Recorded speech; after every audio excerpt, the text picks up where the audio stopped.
classic retro review right here from the folks at GameCorp. I'm Chad, he's Matt. We're doing Joe and Mac SNES. Matthew, how would you rate this game? Getting into the starting off with the graphics, I think for a Super Nintendo game, this is pretty solid overall.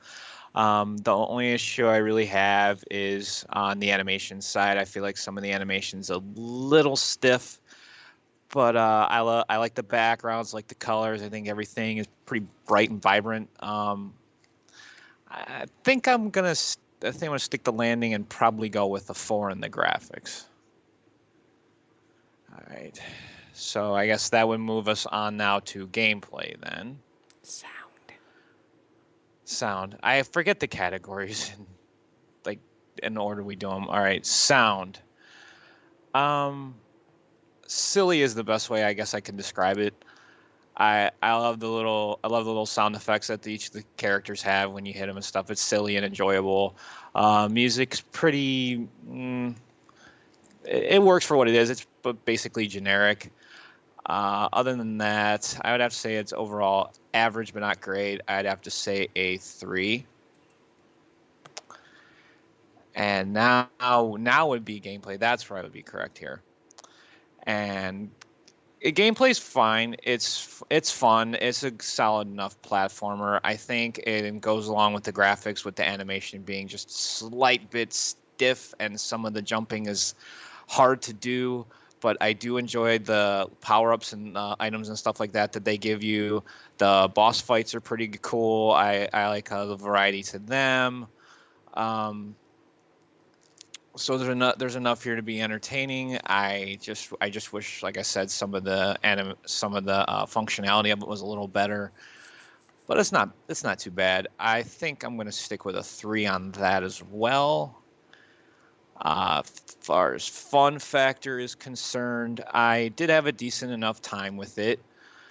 I did find it frustrating due to certain mechanics, and sometimes due to again, it all comes back to the same thing I've been telling you about, is the stiffness of that animation goes into control, and being able to land a jump kind of becomes a pain in the ass. And that kind of harpens on the fun factor just a little bit. But I still had a good time with this overall for just how silly and cartoonish this whole game is, as a whole. So I'm gonna go with I think it's fun enough for, I would say, a solid 4. And challenge, this game is honestly a breeze. It's not too difficult. A lot of the bosses have a pretty basic and set up pattern. Is it rewarding enough though? And I'd say, in all honesty, for it's pretty forgettable. So probably no more than a 3. So for me, graphics, I think I agree with you in a lot of respects because it's well designed, it looks great, and there's definitely a specific style to it. But the movement's janky as hell, and it's not just him; it's really everything. Nothing moves like you think it should, and we're not comparing it to a PS5 game. We're comparing it to other SNES games, and it doesn't compare as well then. So for me, I'm going to give graphics a 3. I thought they could have been a lot better. As far as sound goes, it captures the essence of what they're going for. It has that very island kind of retro vibe. I don't know what music sounded like in the olden days of cavemanisms, but I would assume that it may be somewhat similar.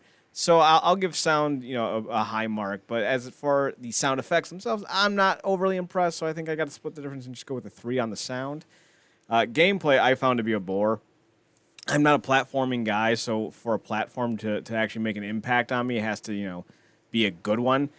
So I'm going to give gameplay a 2, just because it was very, very rigid and rough at points, and that's not what you're looking for. As far as fun factor goes, I like the design. After every boss fight, a new chick hooks up with you. That's cool. But at the end of the day, it's still not that great of a game, so I'm going to give it a 3. It is what it is. And as far as challenge goes, I don't find myself playing this game for far too long. I got through the first 4 levels and just kind of said to myself, oh, I'm done. Because there's nothing else to go for. Like, you know what this game is after the first level, and it doesn't really change. So I'll give challenge a 2, because it doesn't really stick the landing. with all that in mind. Altogether, that gives us a 3.5 with the graphics. There we go. We got a 3 for the sound. We got a 2.5 for the gameplay. A 3 for the challenge, and I'm sorry, a 3 for the fun factor, and a 2.5 for the challenge. That gives us a grand total of 14.5 out of 25, because after all of our scores are out of 5.